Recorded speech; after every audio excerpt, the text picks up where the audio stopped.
Lost in a crowd, he held a black woman's hand, and the billionaire fell hard. Franklin Edwards was a 37-year-old billionaire who had everything except a reason to keep breathing. For years after his wife's death, he stood trapped in a crowd of thousands, seconds away from a full panic attack, when a stranger's hand reached through the chaos and grabbed his. "Stay close," she said. 10 seconds. That's all it took. 10 seconds of her hand in his, and Franklin felt something he thought he'd never feel again. Alive. Her name was Mary. She was a teacher who drove a beat-up Honda and had no idea who he was. She just saw a man drowning and decided to pull him to shore. Those 10 seconds turned into forever. This is the story of how a billionaire learned that the most valuable things in life can't be bought, they can only be found when you're lost enough to accept a stranger's hand. Close your eyes for just a moment. Think about the last time a story made you feel something real. Made your heart race. Made tears fall without permission. Made you remember why being human is so beautifully complicated. That's what we do here at CJ Stories. Whether you're returning or just discovering us, welcome home. This is your safe space for tears, laughter, hope, and everything in between. Today's story will take you somewhere unexpected. It'll make you think. It'll make you feel. And I promise you, you won't see the ending coming. But here's the thing, the magic only works if you stay till the very end. No skipping. Just you, me, and a story that might just change how you see the world. If it moves you, let me know you're here, subscribe, like, and share this with someone whose heart needs touching today. Ready? Let's step into today's story. Franklin Edwards, 37 and worth more money than he could spend in 3 lifetimes, stood in the middle of the Chicago Summer Music Festival and realized he'd made a terrible mistake. The crowd surged around him like a living thing. Bodies pressed from every direction. The June heat sat heavy on his shoulders, mixing with the smell of sunscreen and beer and too many people in too small a space.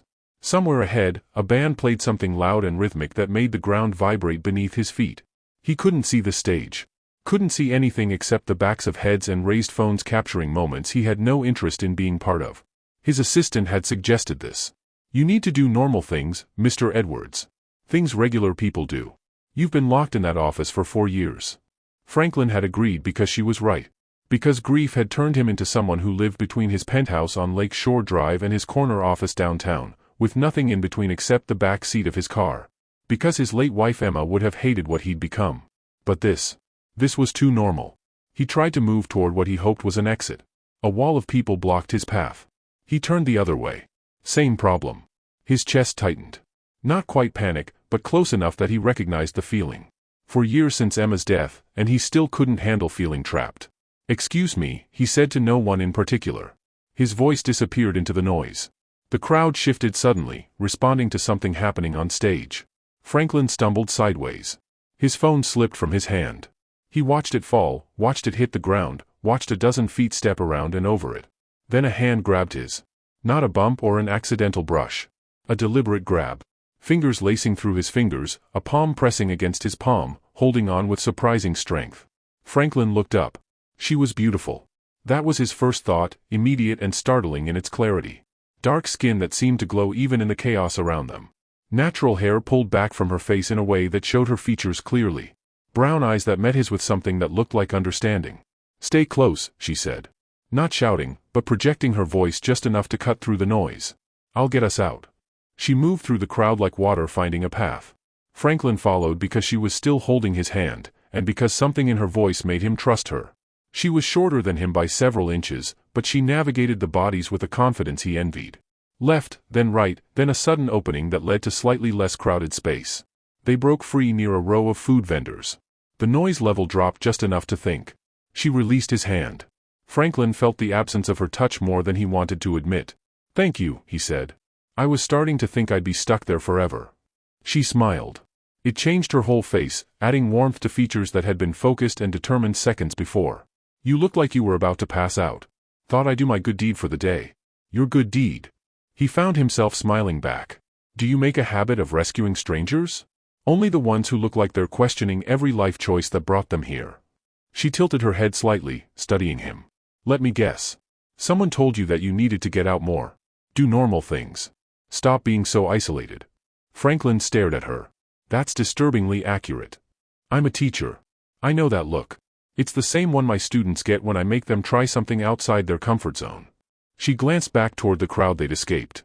Music festivals are pretty far outside the comfort zone for some people. Is it that obvious?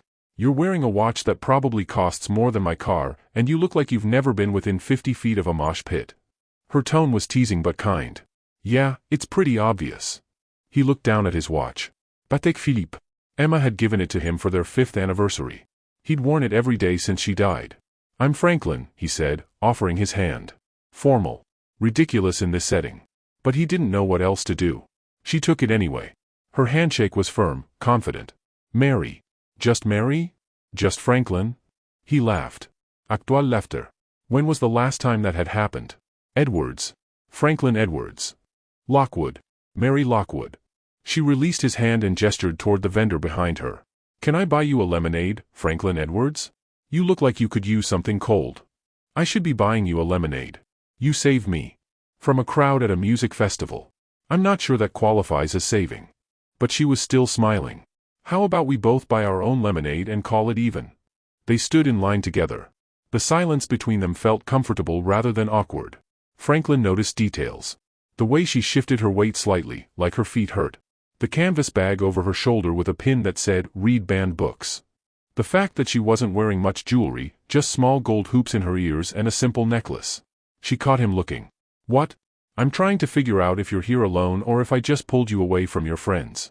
Alone. I come every year. It's my tradition. She moved forward as the line advanced. My dad used to bring me when I was younger. After he passed last year, I decided to keep coming. It feels like spending time with him, somehow. The way she said it, straightforward and honest, made Franklin's chest ache. I understand that. Keeping traditions because they connect you to someone you lost. Mary looked at him then, really looked at him, and he saw recognition in her eyes. Not of who he was or what he was worth, but of shared experience. Shared grief. Yeah, she said softly. You do understand. They ordered their lemonades. Franklin pulled out his wallet and handed the vendor enough cash to cover both drinks before Mary could protest. I thought we were buying our own, she said. You can get the next one. Assuming there is a next one. He met her eyes. I'd like there to be.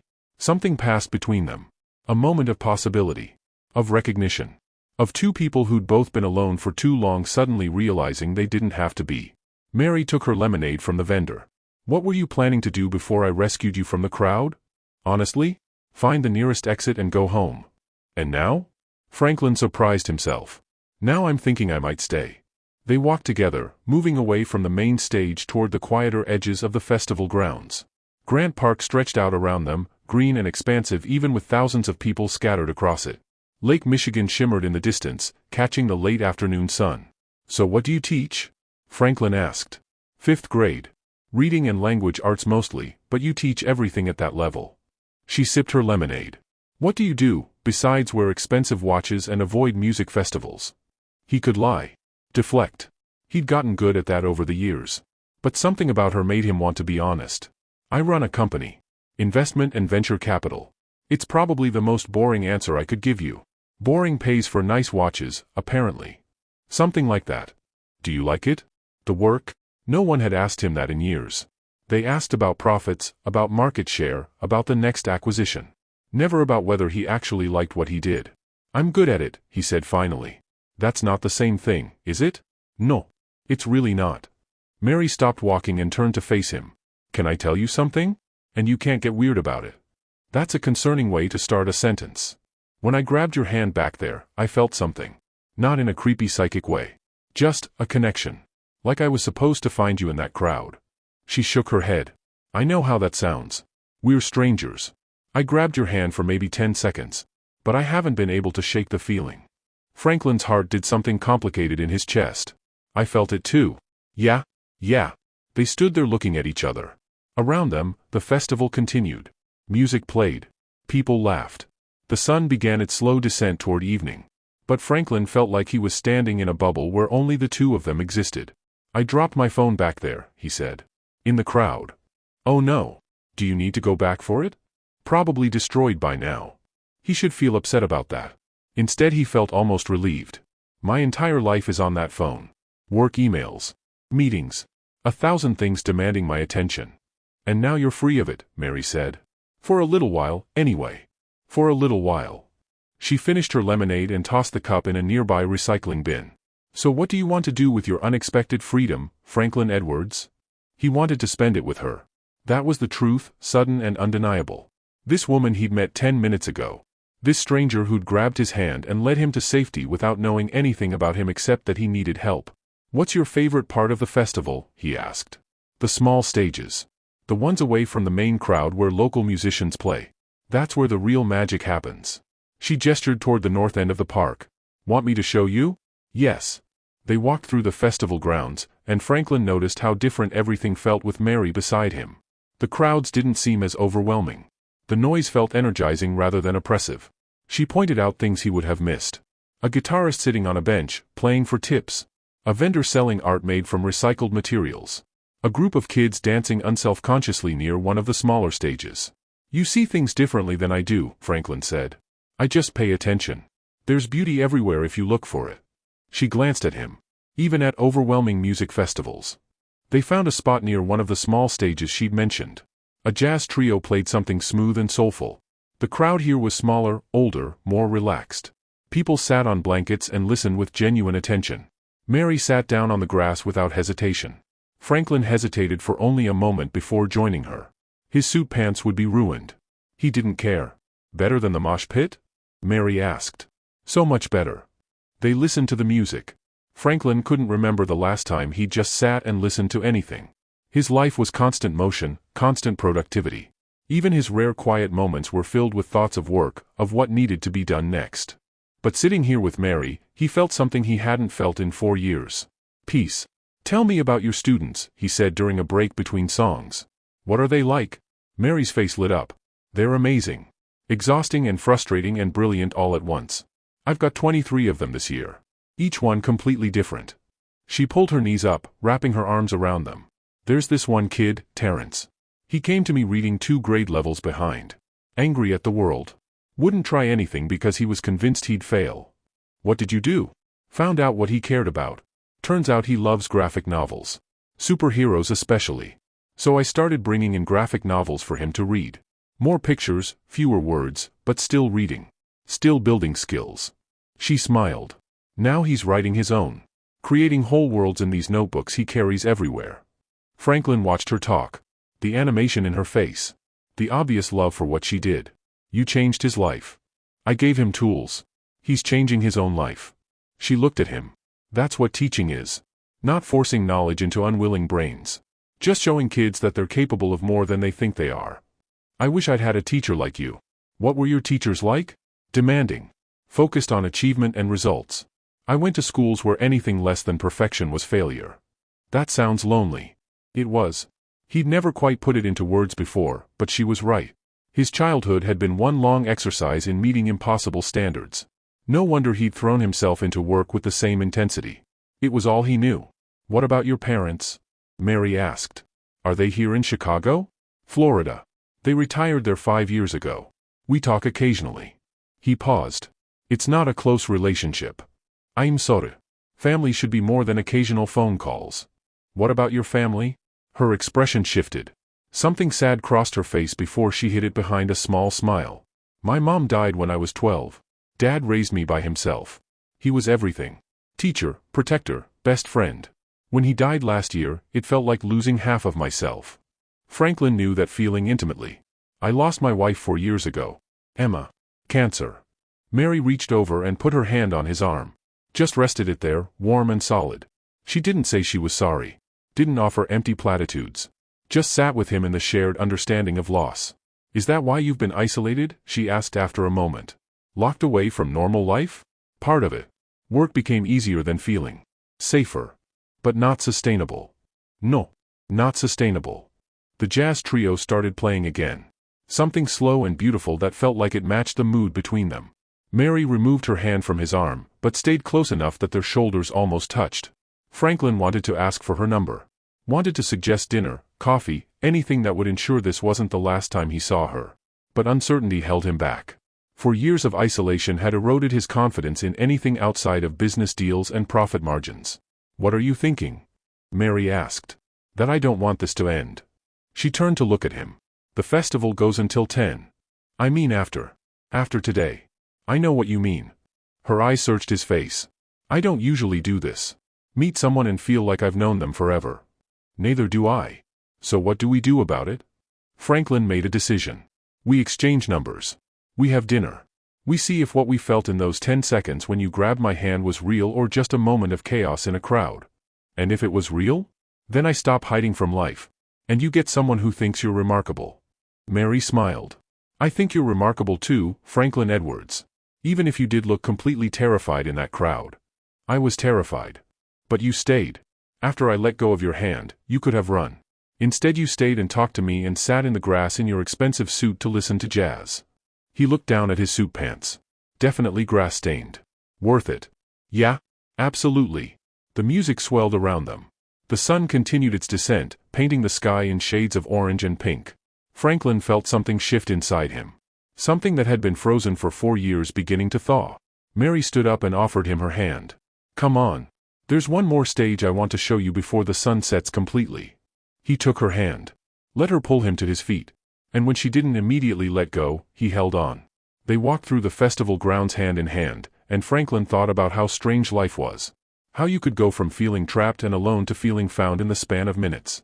How a stranger's kindness could remind you that you were still alive, still capable of connection. How 10 seconds could change everything. Thank you, he said as they walked. For what? For grabbing my hand. For not letting go. Mary squeezed his fingers gently. Thank you for staying. They reached a small amphitheater area where a soul singer performed for a crowd of maybe 50 people. The atmosphere was intimate, almost magical in the fading light. Mary led him to a spot on the edge where they could see the stage clearly. This is perfect, Franklin said. I know. She leaned against him slightly. Just a small shift, but it felt monumental. I come here every year for the sunset performance. It's my favorite part. They stood together, not quite embracing but close enough to feel connected. The singer's voice washed over them, singing about love and loss and hope and second chances. Franklin thought about Emma. About how she'd want him to live, not just exist. How she'd probably love Mary if they'd ever had the chance to meet. How she'd tell him to stop overthinking and just feel what he was feeling. Is this okay? Mary asked quietly. Me being close like this? I don't want to assume. It's more than okay. Good. The song ended. Another began. The sky deepened from orange to purple to the first hints of night. Lights came on across the festival grounds, transforming Grant Park into something almost dreamlike. Franklin felt his phone's absence like a phantom limb. Somewhere in his penthouse, his backup phone was probably exploding with messages from his assistant, his board members, everyone who needed something from him. Tomorrow he'd have to deal with all of that. Tomorrow he'd have to explain where he'd been, why he was unreachable. But right now, in this moment, he was just a man standing with a woman who made him remember what it felt like to be alive. I don't want to go home, he said. I know I have to eventually, but I don't want to. So don't. Not yet. Mary looked up at him. Stay here with me. Listen to music. Watch the stars come out. Pretend the real world doesn't exist for a little while longer. What about your real world? I'm already where I want to be. Something in the way she said it made Franklin's breath catch. This was impossible. You didn't fall for someone in a few hours. You didn't feel this kind of connection with a stranger. Except he did. He was. Mary, he started, then stopped. He didn't know how to say what he was feeling. She saved him. I know. Me too. And that was enough. For now, that was enough. They stayed until the festival closed. Listened to 3 more performers. Shared nachos from a vendor who was packing up for the night. Talked about everything and nothing. Franklin learned that she loved old movies, that she'd wanted to be a writer before becoming a teacher, that she volunteered at a literacy center on weekends. Mary learned that he'd studied philosophy in college before business school, that he played piano but hadn't touched one in years, that he was terrified of being as empty as he sometimes felt. When the festival organizers started ushering people out, they walked slowly toward the exit. Neither of them wanted the night to end. I don't have my phone, Franklin said. To get your number. You mean? Mary pulled it out and handed it to him. Put your number in. I'll text you so you have mine. He entered his personal cell number, the one almost no one had. Handed the phone back to her. She typed quickly, then smiled. Done. Now you can't disappear on me. I wouldn't dream of it. They stood at the park entrance, people streaming past them. Franklin knew he should call his driver. Should get back to his carefully controlled life. But the thought of leaving felt wrong. Have dinner with me tomorrow, he said. Please. Tomorrow I can't. Parent conferences. His heart sank. The next night? I could do that. Where should I pick you up? Mary hesitated. How about we meet somewhere? I'll text you the address. He understood. She didn't know him well enough yet to give him her home address. It was smart, cautious. He appreciated that about her even as he wished he was already someone she trusted completely. That works, he said. What time? 7? Perfect. They stood there another moment. Franklin wanted to kiss her. Wanted it with an intensity that surprised him. But it felt too soon, too presumptuous. Mary solved the problem by standing on her toes and kissing his cheek. Quick and soft and over before he could react. Until day after tomorrow, Franklin Edwards. Until then, Mary Lockwood. She walked away into the Chicago night, and Franklin watched until she disappeared into the crowd. Then he pulled out his wallet and found the business card for his driver, heading toward the street to call from a payphone he spotted nearby. His life was waiting for him. The penthouse. The office. The endless demands. But for the first time in 4 years, he had something to look forward to that had nothing to do with business. He had a second chance. And he wasn't going to waste it. 2 days felt like an eternity. Franklin sat in his office on the 47th floor of the Edwards Tower, pretending to review quarterly reports while actually checking his phone every 3 minutes. His replacement phone, delivered by his assistant within hours of him arriving home that night from the festival. She'd asked what happened to the other one. He'd simply said he lost it in a crowd and left it at that. The truth was more complicated. The truth was that losing that phone had freed him for a few hours. Had allowed him to be just Franklin, not Franklin Edwards, CEO and billionaire.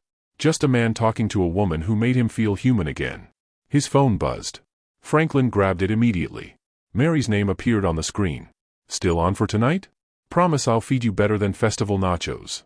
He smiled and typed back. Counting on it. Still meeting at 7? Yes. I'm texting you the address now. It's a restaurant in Bronzeville. Hope that's okay. The address came through a moment later. Franklin recognized the neighborhood, historically significant and full of culture. He'd probably driven through it 100 times without really seeing it. Perfect, he typed. See you then. He set the phone down and tried to focus on actual work. Made it approximately 40 seconds before his assistant knocked on his door. Mr. Edwards? The board meeting starts in 5 minutes. Franklin looked at his watch. 2:15. 4 hours and 45 minutes until he saw Mary again. He could survive a board meeting. Barely. The meeting dragged. Discussion of expansion plans, risk assessments, projected growth. Franklin participated, asked the right questions, made the necessary decisions. But part of his mind was elsewhere. Planning what to wear. Wondering what Mary would wear.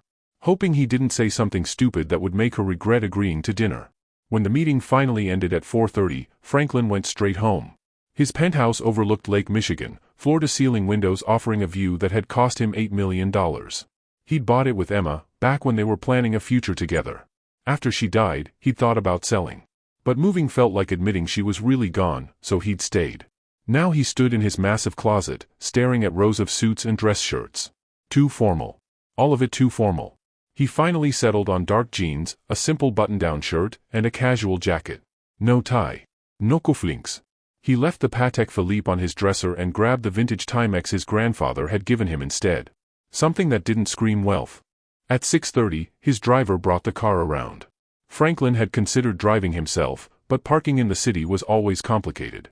Besides, this way he could focus entirely on Mary instead of traffic. The restaurant she'd chosen was called Virtue. Franklin recognized it as one of those places that had gotten national attention for authentic Southern cuisine. He'd never been, despite it being less than 30 minutes from his office. He arrived at 6:50. Early, but he couldn't help himself. Mary was already there. She sat at a table near the window, and Franklin's breath caught when he saw her. She wore a deep blue dress that complemented her skin tone perfectly. Simple but elegant. Her hair was down tonight, falling in natural curls around her shoulders. She was looking at her phone, a slight smile on her face, completely unaware of how beautiful she was. Franklin walked over. Is this seat taken? She looked up, and her smile widened. I was saving it for someone. Billionaire, kind of awkward at music festivals. You might know him. I might. He sat down across from her. You look incredible. Thank you. You clean up pretty well yourself. She set her phone aside. I was starting to think the other night might have been a dream. That I'd imagined meeting someone who actually listened when I talked. I was thinking the same thing. That I'd imagined meeting someone who didn't want anything from me. Something passed between them. An understanding of what they each meant. A server approached with menus. Can I start you folks with something to drink? Sweet tea, Mary said. The real stuff. Same, Franklin added. When the server left, Mary leaned forward slightly. So, 48 hours. Tell me what happened in your life since I last saw you. Meetings. Conference calls. Staring at my phone hoping you'd text again. He paused. Thinking about you more than I probably should admit on a first date. This is a first date? I thought we were just two people having dinner. Is there a difference? Depends on intentions, I think. She met his eyes. What are your intentions, Franklin Edwards? He appreciated her directness. No games, no pretense. To get to know you better. To see if what I felt at the festival was real or just a moment. To not mess this up. Those are good intentions. She opened her menu. Mine are similar, except I also intend to eat my weight in shrimp and grits because they're amazing here. Franklin laughed. Genuine, unforced laughter. He was doing that more around her. Then we should probably order. They did. Mary got the shrimp and grits. Franklin ordered the fried chicken after Mary insisted it was the best in Chicago. They shared deviled eggs and cornbread while waiting for their entrees. Tell me about your company, Mary said. What does venture capital actually mean? I've heard the term but I'm not entirely sure what it involves. Basically, I invest in companies that I think will succeed. Startups, mostly. People come to me with ideas, I decide if those ideas are worth funding, and if things go well, everyone makes money. And if things don't go well? I lose money. They lose their dream. It's high risk, high reward. Mary tilted her head, studying him. Do you enjoy it? Playing with that kind of risk? I'm good at seeing potential. At reading people and ideas and knowing which ones will work. He paused. But enjoy? I don't know anymore. It's what I know how to do. That's not the same thing. No, it's not. Their entrees arrived. Franklin took a bite of the fried chicken and understood immediately why Mary had insisted. Perfectly seasoned, crispy outside, tender inside. Better than any five-star restaurant he'd been to. This is incredible, he said. I know. My dad used to bring me here when I was starting out as a teacher. Said I needed to remember where I came from, what real food tasted like. She smiled at the memory. He grew up in Mississippi. Food was love in his house. What was he like? Your dad. Mary's expression softened. Patient. Kind. He worked construction his whole life, but he read everything he could get his hands on. Used to say that education was the only thing no one could take from you. She took a sip of her sweet tea. He's the reason I became a teacher. Wanted to be for other kids what he was for me. He sounds like he was an amazing man. He was. I miss him every day. She looked at Franklin. What about your wife? Emma. Will you tell me about her? Franklin set down his fork. Most people avoided asking about Emma. Treated his loss like something contagious, something better left unmentioned. But Mary asked with genuine interest, no discomfort. She was brilliant. Funny. She saw the world as full of possibilities. He found himself smiling. We met in college. She was studying art history, I was doing business. Complete opposites. But she made me see things differently. Made me want to be more than just successful. How long were you married? 8 years. We were talking about starting a family when she got sick. The familiar ache settled in his chest, but it felt different somehow. Less sharp than it used to be. Stage 4 by the time they caught it. 18 months from diagnosis to the end. Mary reached across the table and covered his hand with hers. I'm glad you had 8 years with her. That you got to love someone who made you want to be more. She would have liked you, I think. Yeah? She always said I needed someone who would challenge me. Who wouldn't let me hide behind work. He turned his hand over, lacing his fingers with hers. You did that within 10 minutes of meeting me. I just grabbed your hand and pulled you out of a crowd. You did more than that. They sat like that for a moment, holding hands across the table. The restaurant hummed with conversation around them, but Franklin felt like they were in their own world. Mary squeezed his fingers gently before letting go to pick up her fork again. Okay, lighter topics. What do you do for fun? Besides avoiding music festivals. I don't really do fun anymore. Franklin. I know. It sounds pathetic. He thought about it. I used to play piano. Emma and I used to cook together, try new recipes. We traveled.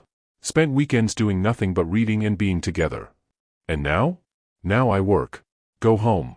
Sleep. Repeat. That's not living. That's just existing. I know. So what are we going to do about it? He looked at her. We?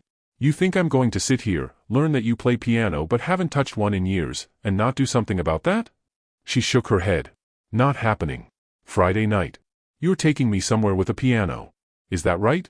That's right. Consider it date number 2. And if I say no? You won't. She smiled. Because you want to see me again as much as I want to see you. She was right. He did. They finished dinner, both of them taking their time. Franklin couldn't remember the last meal he'd enjoyed this much. Not because of the food, though that was exceptional, but because of the company. Mary told him stories about her students, about the challenges of teaching in underfunded schools, about the small victories that made everything worthwhile. She talked about her volunteer work at the literacy center, about the adults she worked with who were learning to read for the first time. There's this woman, Grace. She's 63 years old, Mary said. She's been hiding the fact that she can't read her entire adult life. Has a whole system of coping mechanisms. But she came to us 6 months ago because her grandson started school and she wants to help him with homework. That takes courage. So much courage. She cries sometimes, frustrated with herself. But she keeps showing up. Keeps trying. Mary's eyes shone with emotion. 2 weeks ago, she read her first complete book. A children's book, but still. She read it cover to cover without help. I've never seen someone so proud. Franklin found himself moved by the story. By Mary's obvious passion for what she did. You change people's lives. I walk beside them while they change their own lives. There's a difference. You're remarkable. Do you know that? She looked down, almost shy. I'm just doing what I'm supposed to do. What I was meant to do. That's what makes you remarkable. The server brought the check. Franklin paid before Mary could even reach for her purse. I could have gotten that, she said. Next time. You're assuming there'll be a next time. You already told me there would be. Friday night. Piano, remember? She laughed. Right. I did say that, didn't I? They walked out into the June evening. The sun had set while they ate, and the city glowed with streetlights and neon. Franklin's driver waited at the curb. Can I give you a ride home? Franklin asked. Mary hesitated. I drove. My car's in the lot across the street. Then can I walk you to your car? I'd like that. They crossed the street together. The parking lot was well lit but mostly empty.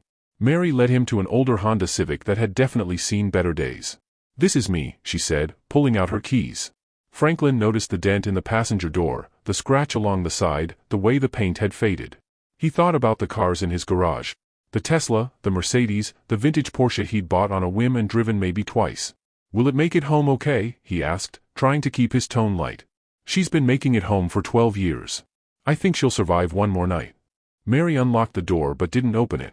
Thank you for dinner. I had a really nice time. So did I. I meant what I said. About Friday. There's a piano bar in Wicker Park. Nothing fancy, but they have an open mic night. Anyone can play. You want me to play piano in public?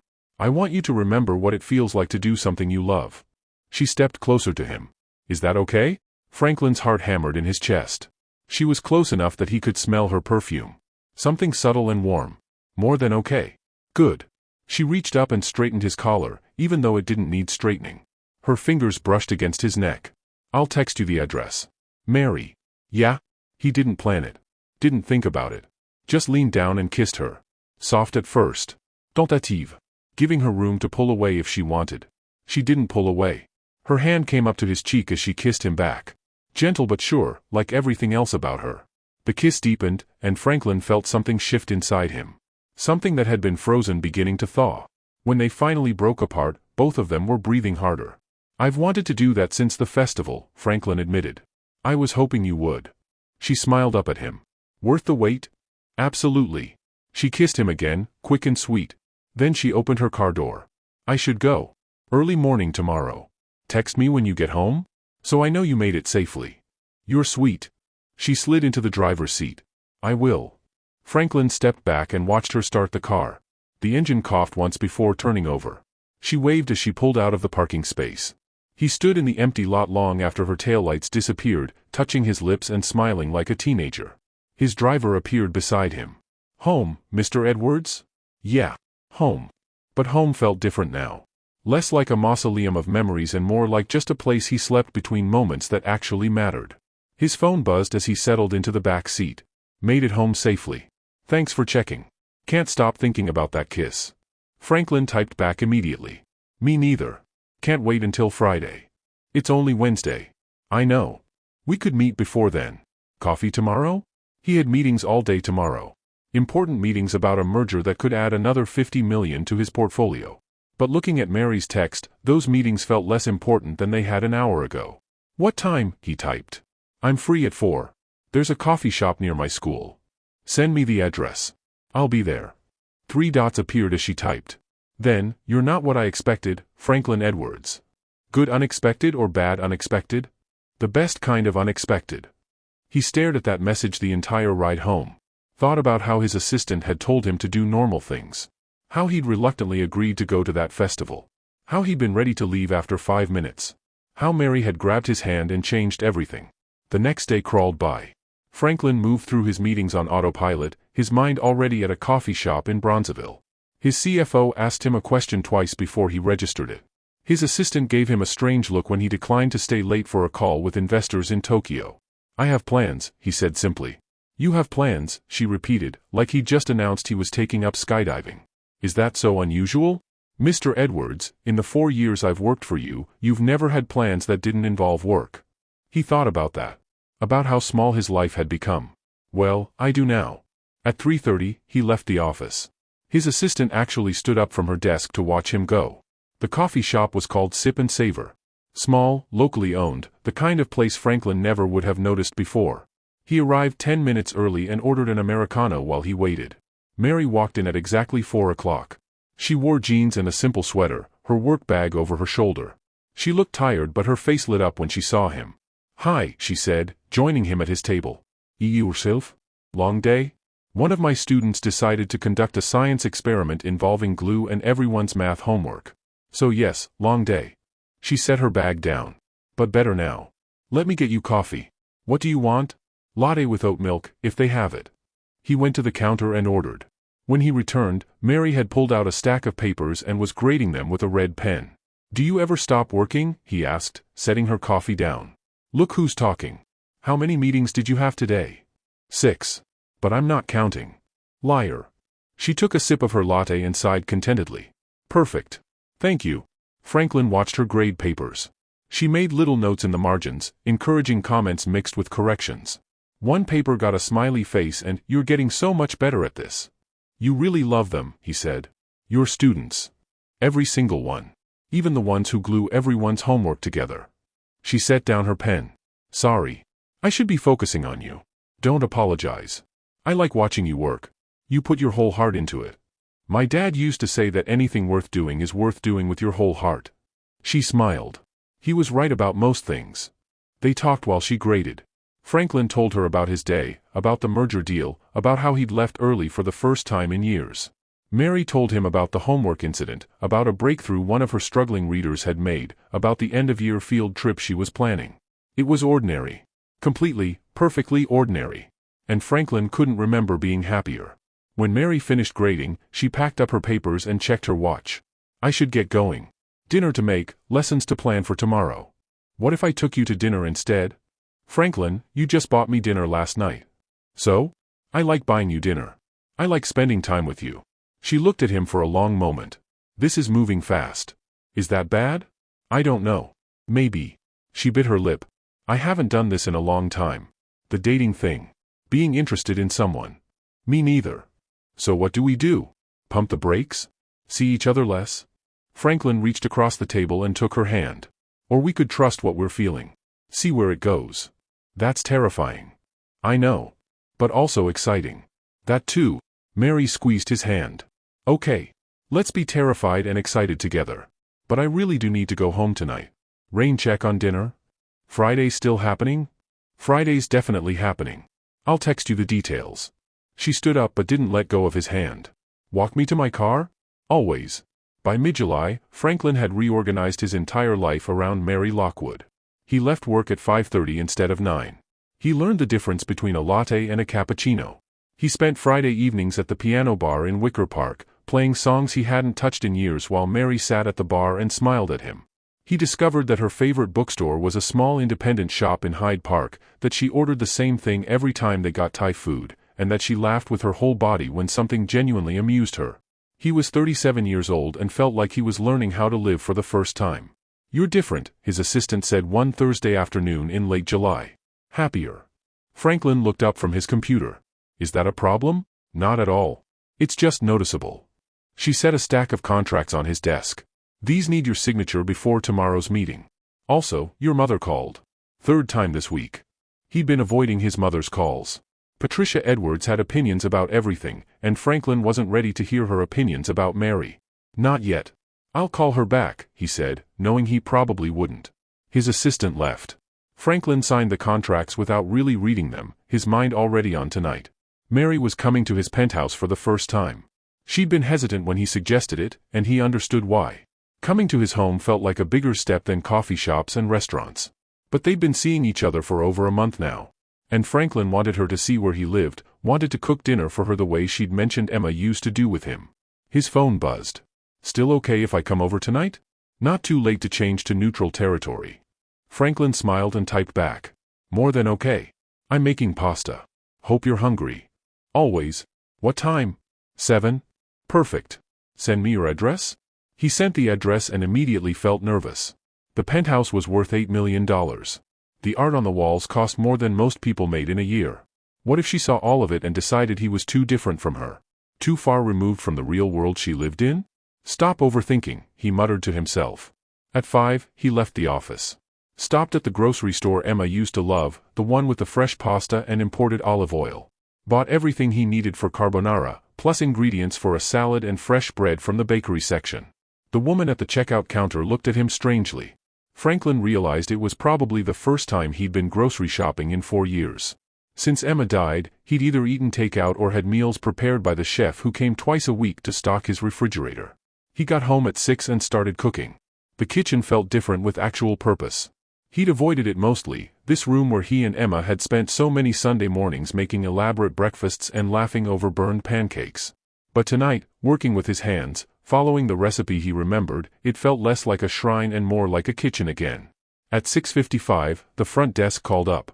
Mr. Edwards, you have a visitor. Mary Lockwood. Send her up, please. Franklin wiped his hands on a towel and walked to the door.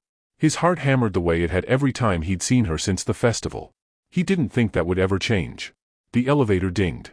The doors opened. Mary stepped out wearing a simple sundress and sandals, carrying a bottle of wine. She stopped when she saw him standing in the doorway. Hi, she said softly. Yusuf. He stepped back. Come in. She walked into the penthouse and went very still. Franklin saw it through her eyes. The massive space, the floor-to-ceiling windows showcasing the lake and the city skyline, the modern furniture that had cost a fortune, the grand piano in the corner that he'd finally started playing again because of her. Franklin, she said quietly. This is incredible. It's too much, isn't it? No. It's just very you. She turned to him. The you who runs a billion-dollar company.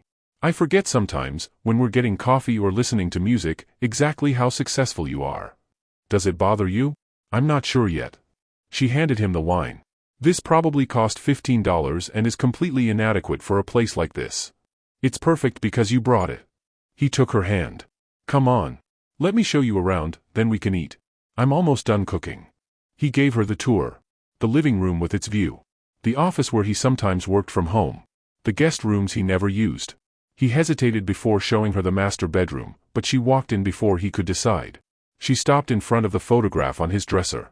Franklin and Emma on their wedding day, both of them laughing at something outside the frame. She was beautiful, Mary said. Yeah. You look happy there. Really happy. I was. Franklin came to stand beside her. I thought I'd never feel that way again.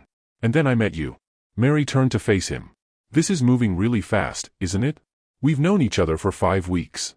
Does it feel too fast? Sometimes. Late at night when I'm alone, I think about how quickly this is happening and wonder if we're both just lonely people who found each other at the right time. Her honesty cut through him. And other times? Other times I think about how you look at me, and I can't imagine not having you in my life. She touched his face gently. That scares me more than the speed. Franklin covered her hand with his. It scares me too. Caring about someone again. Having something to lose. So what do? We keep going. We trust this. She nodded slowly. Then she smiled. Something smells amazing. Is that the pasta? It is. Come on, before I burn it. They ate at his dining table, the one he never used because eating alone at a table for 8 felt ridiculous. But with Mary across from him, the space felt right. She told him about her day. One of her students had written a story about a superhero teacher who saved kids from boredom. Another had finally mastered long division after weeks of struggling. You make it sound so simple, Franklin said. But what you do matters so much. What you do matters too. You help companies succeed, create jobs, drive innovation. I move money around and hope some of it does good in the world. You actively change lives every single day. Mary set down her fork. Is that what you really think? That your work doesn't matter? I think I'm good at making money. I'm not sure that's the same as making a difference. Franklin. She reached across the table. You could do both, you know. Make money and make a difference. What do you mean? I see proposals all the time. Programs that could help kids but don't get funded because there's no profit in education. After-school programs, literacy initiatives, technology upgrades for schools that are still using textbooks from 2005. She squeezed his hand. You have resources most people can't even imagine. You could use them to change that. Something stirred in Franklin's chest. An idea. A possibility. Tell me more about these programs. They talked through dinner and dessert, Mary explaining the gaps in educational funding, the programs that worked but couldn't scale, the opportunities that went unrealized because no one wanted to invest without guaranteed returns. Franklin's mind raced. This was what he was good at. Seeing potential, understanding systems, finding ways to make things work. What if he applied that skill to something that actually mattered? You're thinking, Mary said, watching him. I can see it on your face. I'm thinking you might have just changed the direction of my entire company. That wasn't my intention. I know. That's what makes it perfect. He stood up and held out his hand. Come here. There's something I want to show you. He led her to the piano. Sat down on the bench and patted the space beside him. Mary sat. Are you going to play for me? I'm going to teach you to play. He positioned her hands on the keys. See? This is middle C. Everything builds from here. He showed her a simple melody. His hands over hers, guiding her fingers to the right keys. She laughed when she hit a wrong note, tried again, got it right the third time. I did it, she said, delighted. You're a natural. I had a good teacher. She turned her head to look at him, and they were suddenly very close. Franklin kissed her. Slow and deep, pouring everything he felt into it. Mary responded, her hands coming up to his hair, pulling him closer. When they broke apart, both breathing hard, Mary rested her forehead against his. Stay, Franklin whispered. Tonight. Stay with me. She pulled back slightly to look at him. Franklin. I'm not assuming anything. You can take the guest room. I just want more time with you. Want to wake up and have coffee together. Want to not say goodbye yet. Mary bit her lip, considering.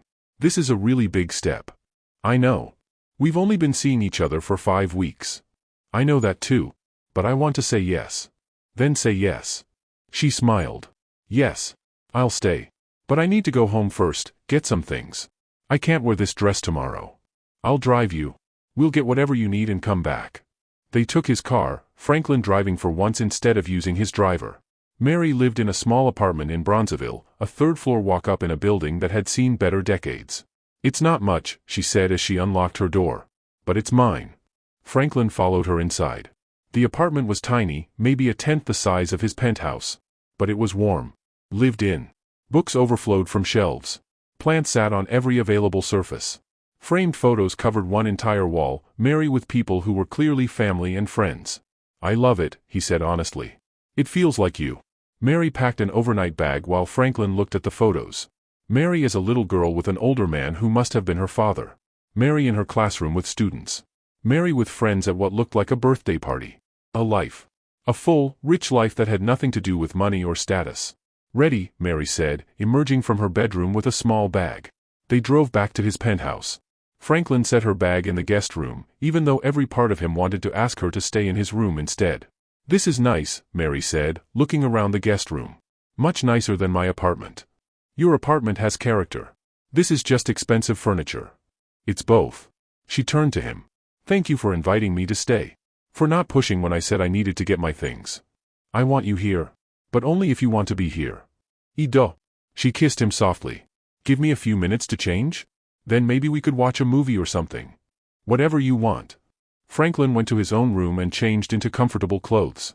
When he came back out, Mary was curled up on his couch wearing shorts and an oversized t-shirt that said, "Reading is magic." She looked completely at home, like she belonged there.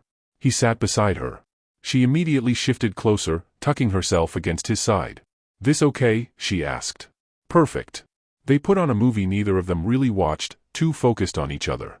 Mary told him more about her childhood, about her mother who'd died too young, about her father who'd raised her alone and made sure she knew she was loved. Franklin told her about his parents, about the expectations that had shaped his entire life, about Emma and the life they'd built before cancer stole it away. "Do you ever feel guilty?" Mary asked softly. "For moving on. For being happy again." "Every day," Franklin admitted. "But less than I did. Emma wouldn't have wanted me to stop living. She told me that, near the end. Made me promise I'd find a way to be happy again. My dad said something similar. That he wanted me to find someone who would love me the way he did. Completely. Without reservation." Mary looked up at Franklin. "I think he'd like you. I wish I could have met him." "Me too." They fell asleep on the couch, wrapped around each other. Franklin woke at some point in the early morning hours and carried Mary to the guest room, tucking her into bed. She murmured something in her sleep but didn't wake. He stood in the doorway for a moment, watching her. Thinking about how much his life had changed in 5 weeks. How this woman had walked into his carefully controlled world and turned everything upside down in the best possible way. The next morning, Franklin woke early and made coffee. Mary emerged from the guest room at 7, still sleepy, her hair adorably messy. "Morning," she said, accepting the coffee he offered. "Good morning. How did you sleep?" "Better than I have in months." She took a sip. "You carried me to bed, didn't you? You fell asleep on the couch. I didn't want you to wake up with a stiff neck." "My hero." She smiled. "What time do you need to be at work?" "I have a meeting at 9. What about you?" "School starts at 8, but it's summer break now. I have the literacy center at 10. Franklin glanced at the clock. 7:15. They had time. "Let me make you breakfast," he said. They ate together at the kitchen counter, talking about their plans for the day. Mary mentioned that her car was making a strange noise, that she probably needed to take it in but couldn't really afford a major repair right now. Franklin made a mental note. He'd have his mechanic look at it, cover whatever needed to be fixed. She'd probably protest, but he'd find a way to make it happen anyway. After breakfast, Franklin drove Mary back to her apartment so she could get ready for her day. He kissed her goodbye in his car, already thinking about when he'd see her again. "Dinner tonight?" he asked. "I can't. I have plans with my friend Sienna. Girls' night." "Tomorrow then?" "Tomorrow works." She kissed him again. "Thank you for last night. For this morning. For everything. Thank you for staying." He watched her go into her building, then drove to his office. The day felt longer than usual, knowing he wouldn't see Mary that evening. His assistant commented on his distraction during their morning meeting. "Everything okay, Mr. Edwards?" "Fine. Just thinking about something." What he was thinking about was Mary's suggestion. Using his resources to fund educational programs. Making money and making a difference. The more he considered it, the more it made sense. He spent the afternoon researching. Educational nonprofits, literacy programs, schools in underserved communities. The need was staggering. The solutions were available. What was missing was funding and someone willing to invest without expecting immediate financial returns. He could be that someone. At 5:30, his phone rang. Unknown number. "Franklin Edwards," he answered. "Mr. Edwards, this is Patricia Edwards." His mother's voice, cool and precise. "Since you haven't been returning my calls, I thought I'd try a different number." Franklin's stomach tightened. "Mother. How did you get this number?" "I have my ways. We need to talk." "About what?" "About the woman you've been seeing. Mary Lockwood." The bottom dropped out of Franklin's world. "How do you know about Mary? Did you really think you could date someone in public and I wouldn't find out?" "Chicago isn't that big, Franklin. People talk." Her tone sharpened. "We need to discuss this situation before it becomes a problem." "There's nothing to discuss. My personal life is my own. Your personal life affects the company. Affects our reputation. You're a billionaire, Franklin. You can't just date anyone without considering the implications." Anger flared in his chest. "Mary isn't anyone. She's an incredible woman who I care about deeply. I'm sure she's very nice. But nice doesn't change the fact that she's completely inappropriate for someone in your position. A public school teacher with no family money, no connections, driving a 12-year-old Honda." Patricia paused. "People will think she's after your money. People can think whatever they want. Franklin, be reasonable. I'm not saying you can't see her. Just be discreet. Don't make it serious. Have your fun, but understand that eventually you'll need to find someone suitable for a man of your status." Franklin's hand tightened on the phone. "Mary is the most suitable person I've ever met. She's kind, brilliant, passionate about making the world better. Everything you're describing as unsuitable is exactly what makes her perfect. You're not thinking clearly. This is about Emma, isn't it? You're lonely, you're grieving, and this woman showed you some attention at the right time. But that's not love, Franklin. That's convenience. You don't know what you're talking about. Don't I? You've known her for barely a month. How well can you possibly know someone in that time? Well enough to know that I'm not having this conversation. Franklin stood up from his desk. My relationship with Mary is none of your business. I'd appreciate it if you'd respect that. I'm your mother. Everything about you is my business. Not anymore. He hung up before she could respond. His hands were shaking. Franklin set the phone down and walked to the window, looking out over the city. His mother's words echoed in his head, poisonous and cutting. Just have your fun. Eventually you'll need someone suitable. The worst part was knowing that other people would think the same thing. His board members, his business associates, the society circles his family moved in. They'd all look at Mary and see exactly what his mother saw. Someone who didn't belong in his world. What they wouldn't see was how Mary made him laugh. How she challenged him to be better. How she'd shown him that life was more than quarterly reports and profit margins. But would that be enough? Could he really ask Mary to step into his world, knowing the judgment she'd face? The assumptions people would make about her? His phone buzzed. Mary's name appeared. Miss you today. Can't wait to see you tomorrow. Franklin stared at the message. Thought about his mother's voice, cold and dismissive. Thought about the life he'd lived for 37 years, full of expectations and obligations and people who valued money over everything else. Then he thought about Mary in his kitchen, talking about her students. Mary teaching him piano. Mary falling asleep against his shoulder. He typed back, miss you too. Tomorrow can't come soon enough. But uncertainty had planted itself in his chest. His mother had always been good at that. Finding the weak spots, the doubts, and pressing until they became impossible to ignore. Franklin looked at the research still open on his computer. Educational funding. Programs that could help thousands of kids. Work that would mean something beyond profit. Mary had shown him that possibility. Had opened his eyes to a different way of using his resources. But she'd also opened his eyes to how different their worlds really were. And he didn't know if love would be enough to bridge that gap. Franklin didn't sleep that night. He lay in bed staring at the ceiling, his mother's words playing on repeat. By 3 a.m, he'd convinced himself that he was being selfish. That he should let Mary go before she got too invested, before his world swallowed her whole and turned something beautiful into something complicated and painful. By 4, he'd changed his mind completely. Decided he was overthinking everything, letting his mother's opinion matter more than his own feelings. By 5, he gave up on sleep entirely. He made coffee and stood at the window watching the sun rise over Lake Michigan. Somewhere out there, Mary was probably still sleeping, unaware that his mother even knew about her. Unaware that Franklin was questioning everything. His phone buzzed at 7:30. Good morning. I know we're not seeing each other until tonight, but I wanted to say hi. Hope you have a good day. Franklin typed and deleted 3 different responses before settling on, you too. See you at 7. It felt distant. Cold. But he didn't know what else to say. The day passed in a blur. Meetings he barely paid attention to. Decisions he made automatically. His assistant asked twice if he was feeling well. I'm fine, he said both times. At 6:30, he went home to change. Mary had suggested a casual dinner at a Thai place they both loved. Franklin put on jeans and a shirt, looked at himself in the mirror, and saw a coward staring back. He arrived at the restaurant first. Sat at their usual table in the back. Ordered water and tried to organize his thoughts. Mary walked in at 7 exactly. She wore a yellow sundress that made her skin glow. Her smile when she saw him was bright and genuine. She kissed his cheek before sitting down across from him. Hi, she said.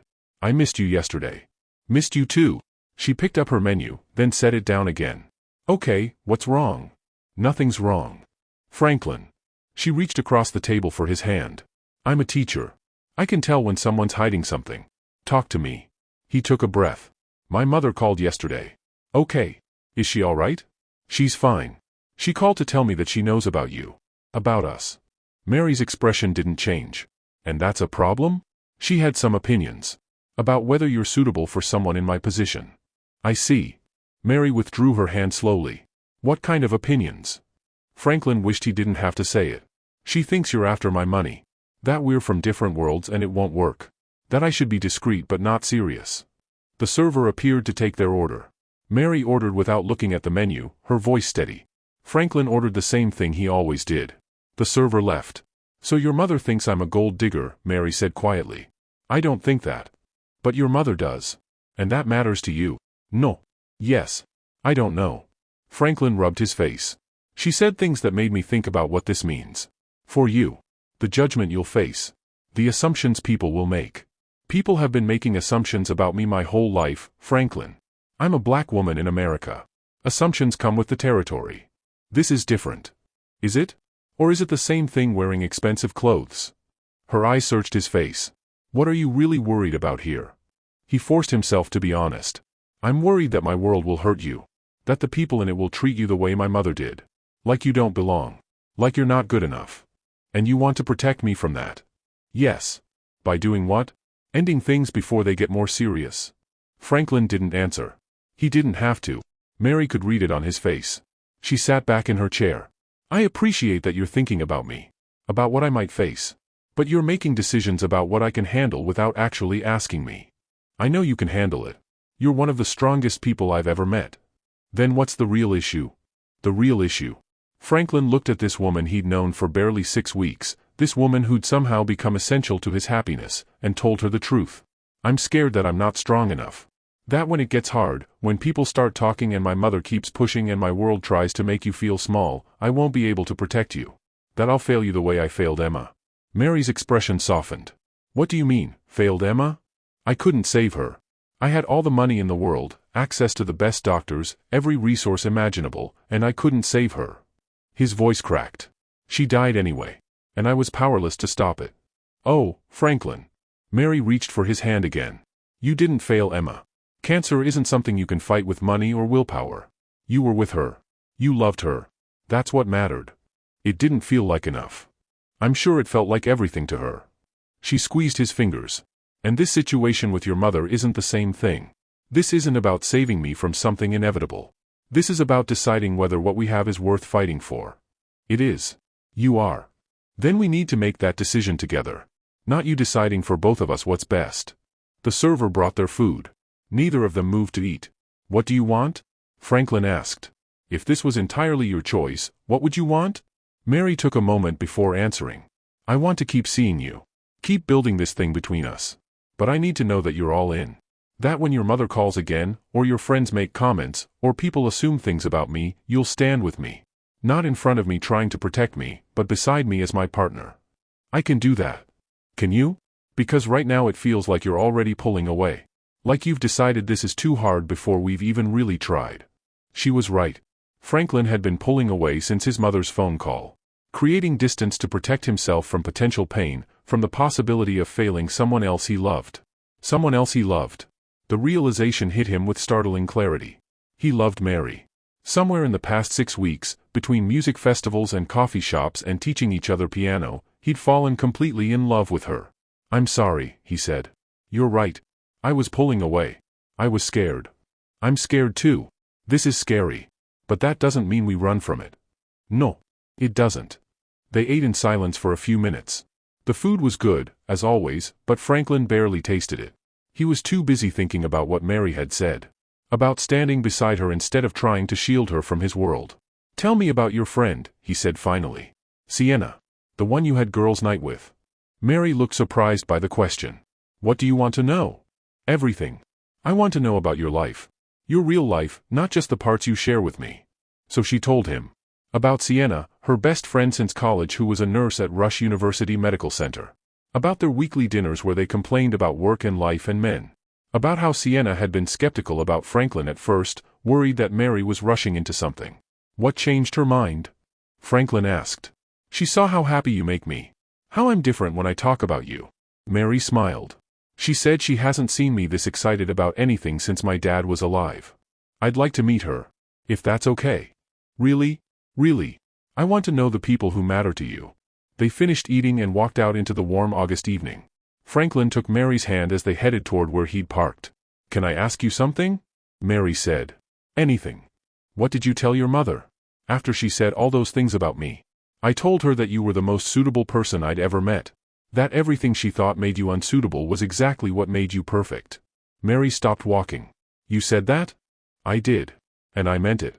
She turned to face him fully. Then why did you spend the last 24 hours pulling away from me? Because I'm an idiot who let fear win for a little while. And now? Now I'm choosing you. Choosing us. Whatever that means, whatever challenges come with it. Mary studied his face for a long moment. You know what the hardest part of losing my dad was? It wasn't the grief, though that was terrible. It was the regret. All the times I didn't call because I was busy. All the visits I put off because work was overwhelming. All the moments I thought I'd have later that I didn't. I don't want you to have regrets about us. Then don't make me have them. Don't pull away when things get complicated. Don't decide for me what I can handle. I won't. I promise. She searched his eyes, then nodded. Okay. I believe you. They walked to his car in comfortable silence. Franklin opened the door for her, then got in the driver's side. Where to? He asked. Honestly? I just want to go somewhere quiet. Somewhere we can talk without interruptions. He drove them to the lakefront. Found a spot near Montrose Beach where they could see the water. They sat on the hood of his car, watching the waves roll in as the sun set. Tell me about your research, Mary said. The educational funding stuff. Have you made any progress? Franklin had been so caught up in his mother's phone call and his own fears that he'd barely thought about the foundation he'd been planning. But Mary's question reminded him why he'd started down that path in the first place. I've been looking into it. There are so many programs that need funding. After-school initiatives, literacy programs, technology grants for underfunded schools. He paused. I'm thinking about starting a foundation.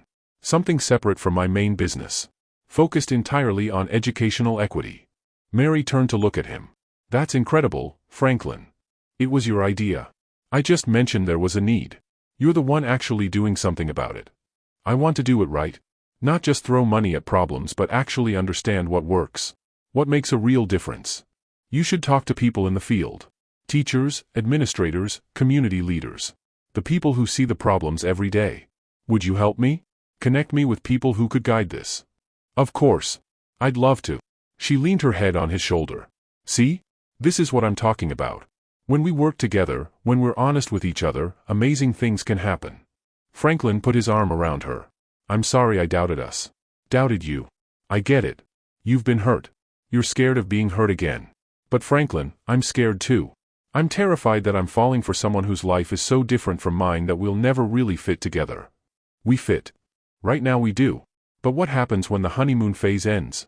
When real life sets in and we have to navigate all the complicated stuff?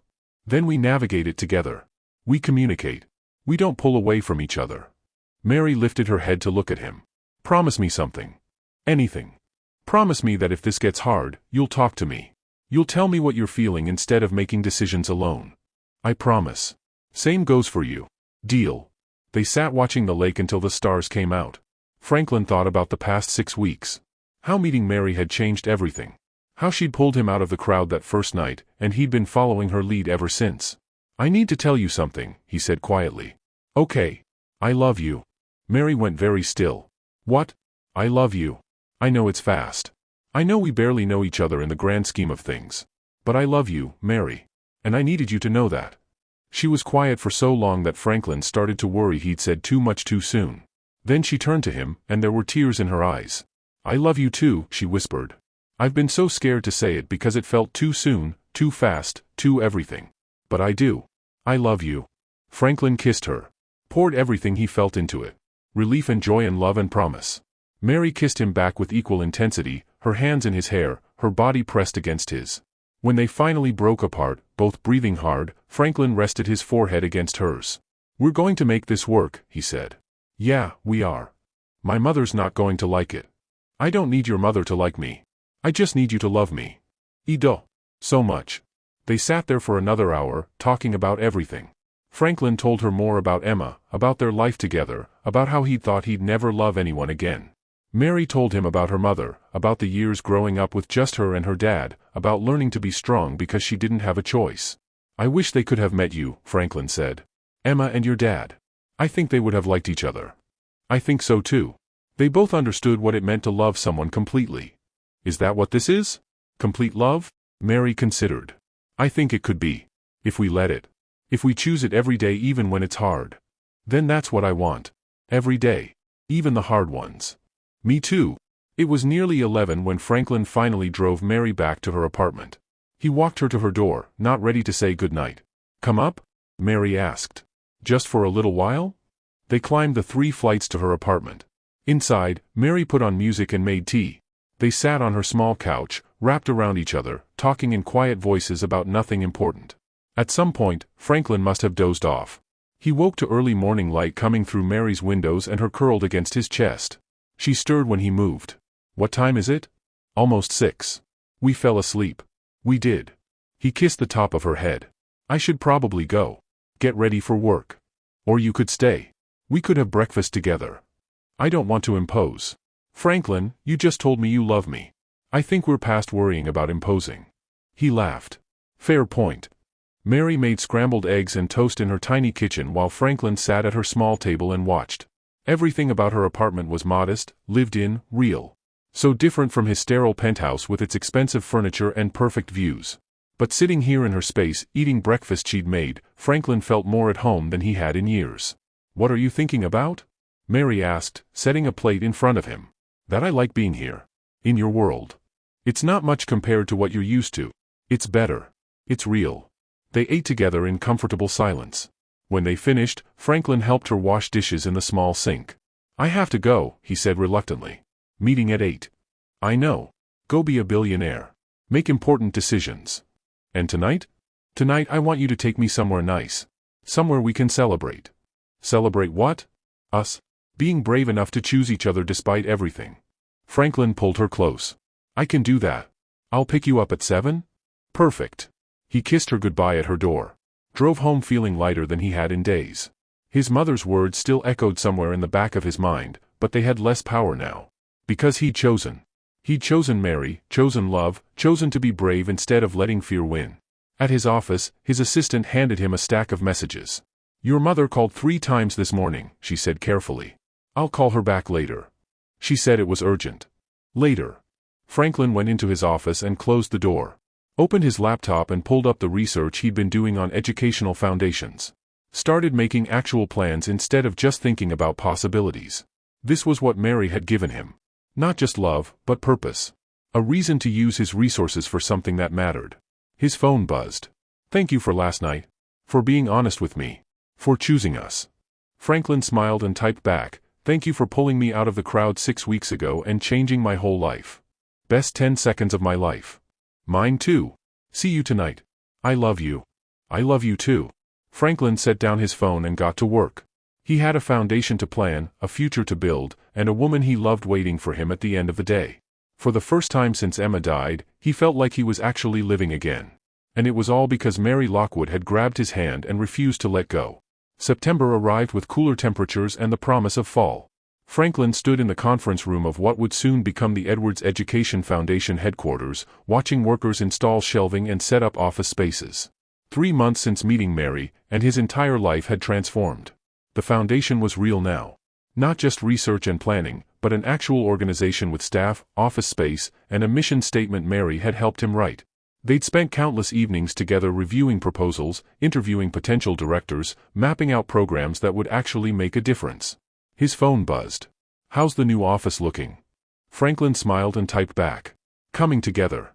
You should come see it." "Can't today. Parent-teacher conferences." "But tomorrow?" "Tomorrow works." "Dinner after?" "Always." He pocketed his phone as his project manager approached with questions about the layout. Franklin answered them, made decisions, approved plans. All while thinking about seeing Mary tomorrow. They'd settled into a rhythm over the past 2 months. Dinners several times a week, weekends spent exploring Chicago together, quiet evenings at his place or hers. Franklin had met Sienna, who'd grilled him thoroughly before declaring him acceptable. Mary had met his assistant, who'd pulled him aside later to say she'd never seen him this happy. What Mary hadn't done was meet his mother.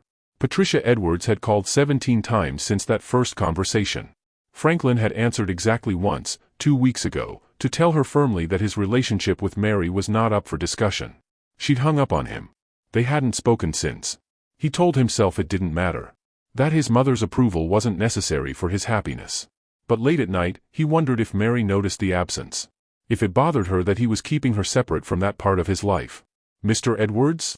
The project manager was waiting for a response. "Sorry. Yes, that configuration works fine." He left the foundation office at 5 and headed to his penthouse. Tonight he was having dinner with 2 potential board members for the foundation. Important people whose expertise would be invaluable. He needed to focus. But his mind kept drifting to Mary. To the conversation they'd had last weekend about the future. "Where do you see this going?" she'd asked. They were at the bookstore in Hyde Park, browsing the fiction section. What do you mean? Us? This relationship. We've been together for almost 3 months. I love you. You love me. But we've never really talked about what comes next. Franklin had pulled a book off the shelf at random, not really seeing it. What do you want to come next? I asked you first. He'd looked at her then, this woman who'd become essential to his existence. I want everything. I want you in my life permanently. I want to wake up next to you every morning. I want to build something real and lasting. But? No buts. That's what I want. Mary had studied his face. Then why does it feel like you're holding something back? She was too perceptive. Franklin had set the book back on the shelf. My mother still won't acknowledge this relationship. My business partners ask about you and I can see them wondering what someone like me is doing with a teacher. Sometimes I worry that I'm being selfish, pulling you into a world that doesn't appreciate you. I'm a grown woman, Franklin. I can decide for myself what I want to deal with. I know. Do you? Because sometimes it feels like you're still trying to protect me instead of just being with me. She'd been right, of course. Franklin was still holding back, still waiting for the other shoe to drop. Still expecting this perfect thing to fall apart the way everything else in his life eventually had. Now, standing in his penthouse getting ready for dinner, he thought about that conversation. About Mary's question of where they were going. About his own fear of fully committing to something when he'd already lost so much. The dinner went well. Both potential board members were enthusiastic about the Foundation's mission. They asked intelligent questions, offered valuable insights, and agreed to join the board. By the time they left at 10, Franklin felt confident the Foundation was in good hands. He texted Mary. Dinner was a success. 2 new board members for the Foundation. Her response came immediately. That's wonderful. So proud of you. Couldn't have done it without you. Yes, you could have. But I'm glad I got to help. Franklin stared at his phone, thinking about what he wanted to say. What he needed to say. Can I see you tomorrow? Before you come look at the office. I want to talk to you about something. 3 dots appeared, disappeared, appeared again. That sounds ominous. Everything okay? Everything's fine. Better than fine. I just need to see you. Okay. Coffee at our place? 10 o'clock? Perfect. See you then. I love you. Love you too. Franklin set down his phone and walked to his bedroom. Opened the drawer in his nightstand and pulled out the small velvet box he'd been carrying for 2 weeks. The ring inside was simple. A single diamond on a platinum band. Nothing ostentatious or over the top. He'd spent hours with the jeweler, explaining that it needed to be elegant but understated. Something Mary would actually wear. Something she'd say yes to. He was going to propose. Tomorrow morning, at the coffee shop where they'd had their second real conversation. Where this had all started to feel real. The thought terrified him. But not as much as the thought of not asking. Of letting fear win again.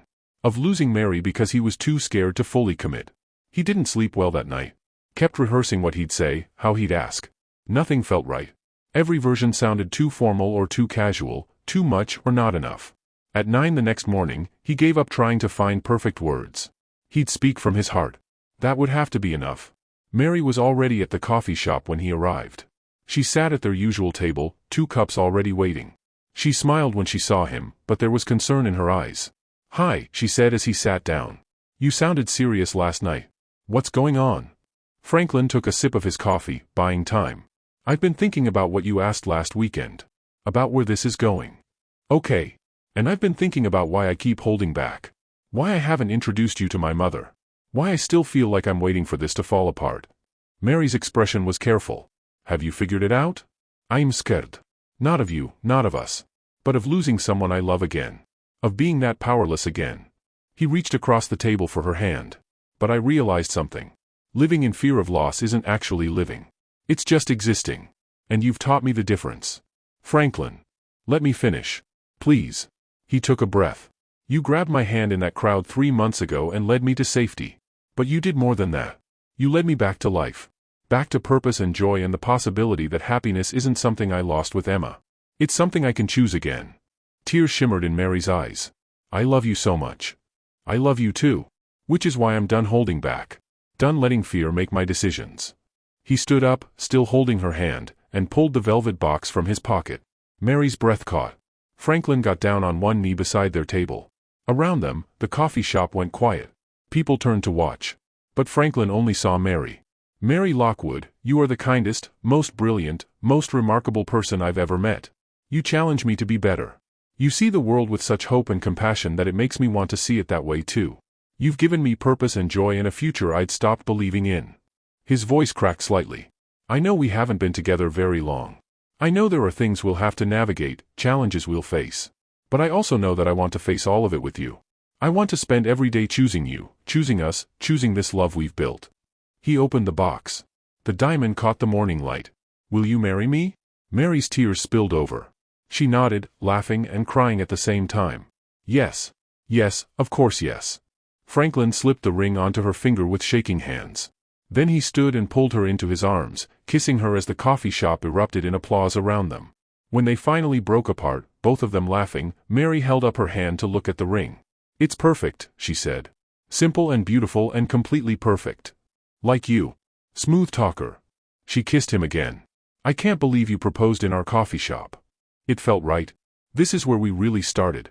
Where I first knew this was something real." Mary rested her head against his chest. "I love you so much. Even when you're scared. Even when you hold back sometimes. I love all of you. I love all of you too." They sat back down, neither willing to let go of the other's hand. Franklin's phone started buzzing with messages. Word was already spreading, he realized. Someone must have taken a photo or video. "Your mother's going to find out," Mary said quietly. "I know. Are you ready for that?" Franklin thought about it. About his mother's disapproval, her judgment, her certainty that Mary wasn't suitable. Then he looked at his fiancée, at the ring on her finger, at the joy in her eyes. "I'm ready. She can accept it or not. Either way, I'm choosing you." Mary squeezed his hand. "We should probably call people. Tell them officially before they see it online. Let them see it online. Let the whole world know." Franklin pulled out his phone. "But yes, there are some people we should tell personally. Sienna. And your mother." "Mary, you don't have to worry about my mother." "I'm not worried. But she's your mom, Franklin. And I'm going to be your wife. We should at least try to build a relationship with her." He loved her even more for that. For being the bigger person when she had every right to be resentful. "Okay. I'll call her. But not right now. Right now I just want to be here with you, enjoying this moment." They stayed at the coffee shop for another hour, calling friends and family. Sienna screamed so loud Franklin had to hold the phone away from his ear. Mary's aunt, her father's sister who lived in Atlanta, cried happy tears. Franklin's assistant sent a message that simply said, "Finally," in all caps. Around noon, they headed to the foundation office. Mary wanted to see the progress, and Franklin wanted to show her the space that wouldn't exist without her inspiration. She walked through the rooms, examining everything with the same attention to detail she brought to her classroom. "This is incredible," she said. "You're really going to help so many kids. We're going to help them. This is as much yours as mine. I'm just a teacher. You're the heart of this whole thing. Your passion, your understanding of what's needed. None of this would exist without you." Mary turned to him. "You know what this means, right? Starting this foundation, marrying me. You're committing to a different kind of life. One that's not just about profit margins and quarterly reports." "I know. And I want that life. With you." She smiled. "Good. Because I have about 100 ideas for programs we should fund." They spent the afternoon going through her ideas, making plans, dreaming together about what the foundation could accomplish. It felt right. Like puzzle pieces clicking into place. At 5, Franklin's phone rang. His mother's number appeared on the screen. He looked at Mary. She nodded encouragingly. "I should take this," he said. "I'll give you privacy." "No. Stay. Please." Mary sat beside him on the couch in what would be his office. Franklin answered the phone on speaker. "Mother." "Franklin." Patricia's voice was cold. "I just saw a very interesting photo online. You, on one knee, proposing to that teacher. Her name is Mary. And yes, I proposed." She said yes. "I see. And when were you planning to tell your family?" "I'm telling you now." A long pause. Then, "You know this is a mistake. You barely know this woman. She's completely unsuitable for someone in your position." Mary's hand tightened on Franklin's. He squeezed back, anchoring himself. "She's the best thing that's ever happened to me. And I'm going to marry her whether you approve or not." "Franklin, be reasonable. Think about what this looks like. Think about the company, your reputation." "I have thought about it. And I've realized that none of that matters as much as being with someone who actually loves me for who I am, not what I'm worth." Another pause. "I'm your mother. I only want what's best for you. Then be happy for me. Because I am happy. Happier than I've been in 4 years. Mary did that. She brought me back to life. Mary's eyes filled with tears. She mouthed, "I love you." Patricia sighed heavily. "I don't understand this. But I can see you've made up your mind." "I have." "Then I suppose I should meet her. This woman who's convinced my son to turn his back on everything he was raised to value." "I haven't turned my back on anything. I've just found something more valuable than money and status." Franklin looked at Mary. "I found love and purpose and a partner who makes me want to be better. Fine. Bring her to dinner. This weekend. Your father and I will meet her properly." It wasn't an enthusiastic invitation. But it was something. "We'll be there," Franklin said. "Thank you, Mother." "Don't thank me yet. If she's going to be part of this family, she needs to understand what that means." The call ended. Franklin set down his phone and pulled Mary into his arms. "That was terrifying," she said. "You were perfect. I didn't say anything. You were here. That's what mattered." He kissed her forehead. "Are you okay with dinner this weekend? We can say no if it's too soon." "No, it's fine. Better to get it over with." She pulled back to look at him. "Your mom really doesn't like me. She doesn't know you. When she does, she'll understand. And if she doesn't? Then that's her loss. Not ours." Mary nodded slowly. "Okay. I can do this. I've faced worse than disapproving future in-laws. That's my girl."